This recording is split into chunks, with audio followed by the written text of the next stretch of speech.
What up, world? It's your man Shadow, and I'm here with another exciting episode of On The Real Videos. First, we're going to get into this new video, and then I'm going to bring out our spectacular guest. Be right back. Welcome back. Like I told you, I have a spectacular guest for you tonight. I have one of Sacramento's homegrown legends, BiggMann. Welcome to On The Real Videos, man. Thank you for coming. Hey, man, thank you for having me, Shadow. I appreciate it, bro. Always a pleasure. Yeah. So, like I said, you one of Sacramento's legends, man. Like, how does it feel to even have that title? Man, shit, I work hard for it, you know what I mean? But, just at the same time, I just stay humble to the fact, you know what I'm saying, that I'm allowed to still keep working and that, there's people out there still enjoying what I do. Okay. Well, for those who are outside of Sac, because, we reach that universe. Right. Let the people know where you're from, who BiggMann is. Shit, BiggMann is worldwide renowned, known nigga as a motherfucker who got 25 albums out. You know what I mean? Like, I'm redistributing them right now through Sony and the Orchard, you know what I'm saying, and JLM Entertainment. Shout out to Carlos and the gang. You know what I mean? And like we redistributing everything, we putting it all out, and everything will be out by summer. You know what I'm saying? So what artists out here could say, hey, I got 25 albums out on iTunes, all internet platforms, all that shit. You know what I'm saying? So, I thank God for that. It's not too many who can say that. It's not too many major artists who can even say that. Yeah, right. You're right. And you from Sacramento. What side of Sacramento? Because, Sacramento got many parts. Well, I mean, I ain't gonna lie. Like, I'm accepted in every hood, you know what I'm saying? But, okay. like, I started, like, when I came out here, my grandma was in Oak Park, so, like, that's where it all started at for me. And, I was born in Frisco. And then I came out here, like, when I was, like, young, just back and forth. And then by the time I was, like, 14, after the earthquake, the 89 earthquake, you know what I'm saying? I got sent out here by my mom's to live with my aunt. I was in trouble and shit. But, I just, I've been out here ever since.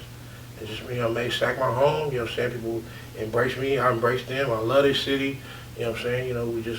We got a lot of work to do, though, That's true. So, being Oak Park, raised from the Bay Area, right. Who was an influence for you? I mean, off top, I'm going to say Pac. Okay. I say Pac, NWA. It was NWA first, you know what I'm saying? And then my mom was like, what the fuck is that, And then Pac came along, you know what I mean? Like, by the time I moved out here, when I was 14, started hearing, like, I Get Around and,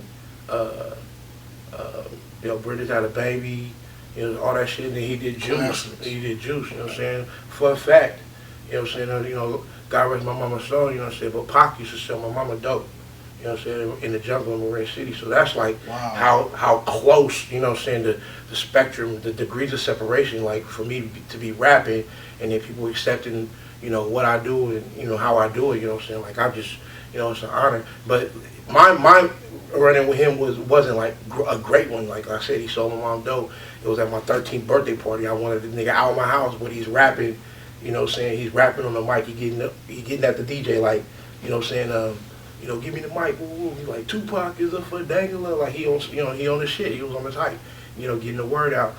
Yeah, you was getting ready to get on his ass. Well, I'm only 13, so he's 17, you feel what I'm saying? Doesn't matter. But I mean, I get it, you know what I'm saying, but my thing was like, we got our girls at the party, like, nigga, get out, y'all right. Older niggas, get out, you know what I'm saying, get the fuck out of here. I was like, Mom, get them out of here, and then, so, niggas left and shit, but by the time I'm coming out here, I saw Juice coming out, and I'm like, hey, I'm calling home. And they like, yeah, Pac and Juice. Ooh. That shit was huge to me, because I was like, y'all just don't know. I kicked this nigga out of my house. Like, nigga, get the fuck, you know what I'm saying? But, like, he's my favorite fucking artist. Like, till this day, I still slap Pac faithfully, you know what I'm saying? Okay. He always gets spins from me. Okay, well, that's what's up. So, seeing how we talked about that, let's go ahead and get into another video. Yes, sir.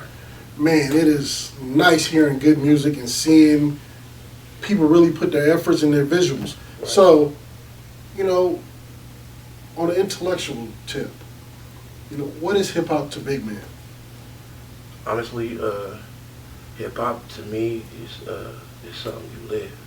Okay. You wake up to it. You know what I'm saying? Like all the motherfuckers that's putting out good music, like you rocking with them, like no matter what, it ain't no hate. You know what I'm saying? It's a feeling. Hip hop is a vibe. It's a feeling. It's something you live. Like it's internal.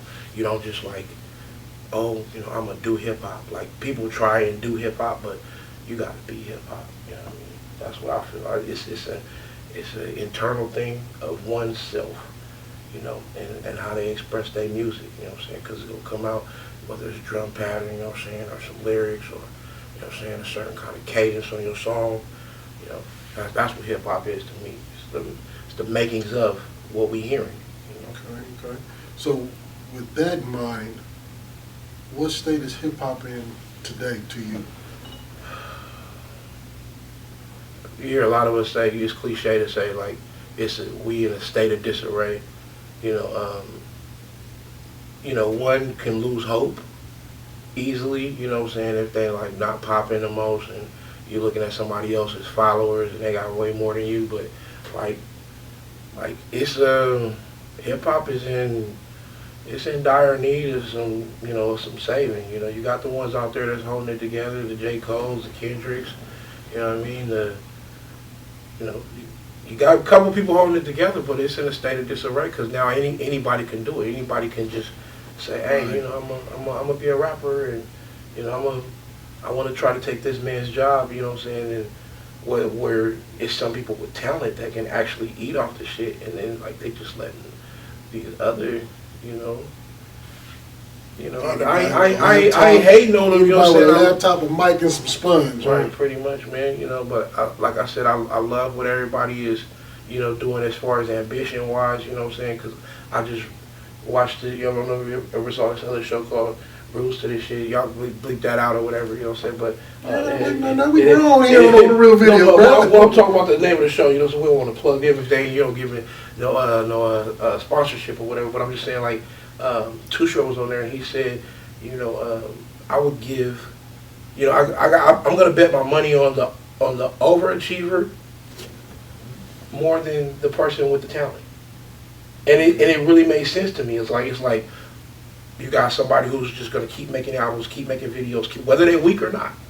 Okay. They're the overachiever, so it looks like they're winning, but they don't have the talent, you know what I'm saying, that matches with what they're putting out. They're following the social media guideline by putting more content. Right, exactly. So, and I agree with Short. You know, my money's on the overachiever. So, with all that said, I said that to say, well, the shameless plug, y'all, that, you know, I got 25 albums out and I have talent, so I don't see what the big problem is. You know, better not be a problem. Yeah. Okay. Well, you know, we just find out that Big Man gets a little deep with it. So let's go ahead and get into another video. We're gonna come back with some more Big Man. Okay, welcome back. So, 25 album deep. You're always working. What do you have coming up now? Right now, like we focusing on getting everything right as far as like the royalties and shit, you know what I'm saying, on all the albums, and you know what I'm saying? Be right about your paper. Yeah, we just making sure all the paperwork is right, so that way when the summer hit and everybody's like seeing these links, like different fucking albums, album covers, all that kind of shit looking official.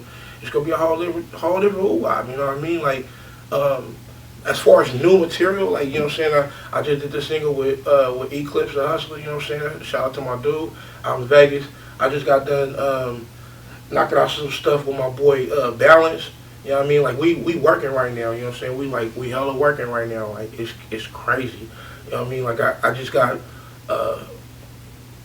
like this shit I can't even say right now. But look, because I don't want to seem like I'm bragging or whatever, but it's a lot of shit going on right now, and I'm behind the scenes and a lot of I got my hands in other people's, you know, projects that I'm helping, and, you know, I do a little bit of writing, I do production, you know, just, you know, trying to touch a little bit of this and a little bit of that. But right now I'm just mainly focusing on getting those albums out to the world, because, you know, even though we put them out, we redistributing them, you know, what's old to me is new to somebody else, and I'm just excited that everybody's gonna be able to hear all the content, you know what I'm saying, and it's gonna be available.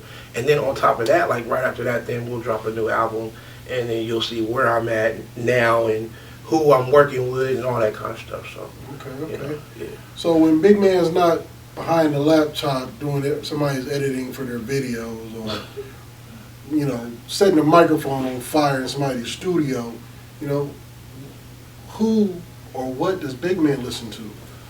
Ooh, me, I listen to a lot of like late '80s, like hip hop and R&B. Like, okay. like I love the New Jack Swing era. You know what I mean? Mm-hmm. I love that era off top. Like I was raised on it. You know what I'm saying? I grew up like little do people know. Like when I was younger, I danced. I was in a fraternity, all that kind of stuff. So I was always in the arts. I just like, you know, and then when I got big, started rapping, and it was like, okay, like, nigga ain't gonna be dancing and rapping, you know what I mean? So, you know, but yeah, I listen to a lot of. I'm heavy on R&B for real. Like, it's cool.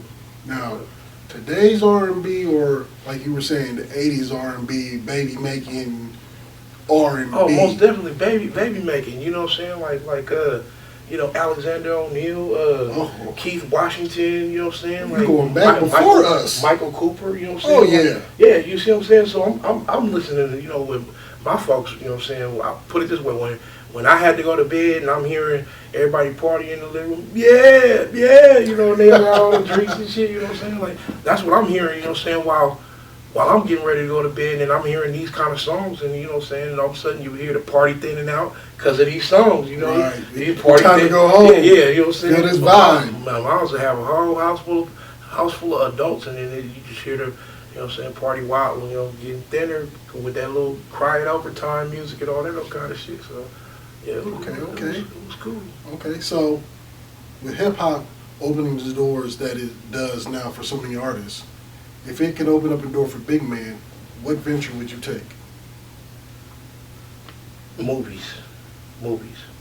It would definitely be movies. Whether I don't have to act, you know what I'm saying. I would like either be into like making sure that script supervising, like, because I see a lot of movies. They try to go in chronological order, but then this would be out of place, and I've noticed that a lot. Like when I took the class for film and digital media, like I would watch a lot of movies, and my teacher, my instructor told us, she said, people aren't going to want to watch movies with you because you're going to notice, you know, what's wrong with the movie. So movies, in order to get, I ain't gonna lie, Marvel movies is what grabbed me. Okay. You know what I mean? Because they're unpredictable. They got some kind of story. You may already kind of know it, but then they switch it up. So, but it's not a lot of movies out there that, you know, that really shake the foundation like they used to. You know what I'm saying? Like Phantasm or something like that. Okay. You know what I'm saying? Alfred Hitchcock flicks. You know what I mean? Like, little fun fact, me and Alfred Hitchcock was born on the same day. You know what I'm saying? Not the same year, of course. Right. Well, of course, man. But same day. But I noticed that, you know what I'm saying, I'm like, I like his style of shooting, you know what I'm saying, his style of film, you know what I mean? Like, you know, I'm a different kind of nigga, man, you know. I like that weird shit. Okay. Well, weird shit or not, we're going to go ahead and get one of our little hot videos, and we'll be right back with more BiggMann. Man, love that video. Love that video. So, we're back with BiggMann here, and on another intellectual tip, in your music, do you have a message, and what is your message to your listeners? My message to my listeners, like, it's always going to be first and foremost positive energy. I tell people, you know, if it ain't love, I don't want it. You know what I mean? Like, I don't have to accept nothing but love.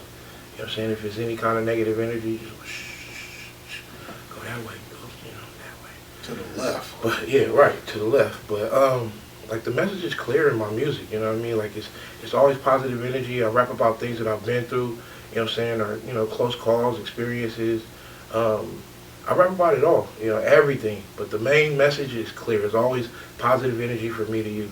You know, and I push that out there every day, whether I wake up feeling it or not, you know what I'm saying? Like, everybody don't got to know your business, you know what I'm saying? As long as you projected something positive and you could kind of at least leave that behind for people to remember you again, you know, you got a chance, you got a shot. Okay.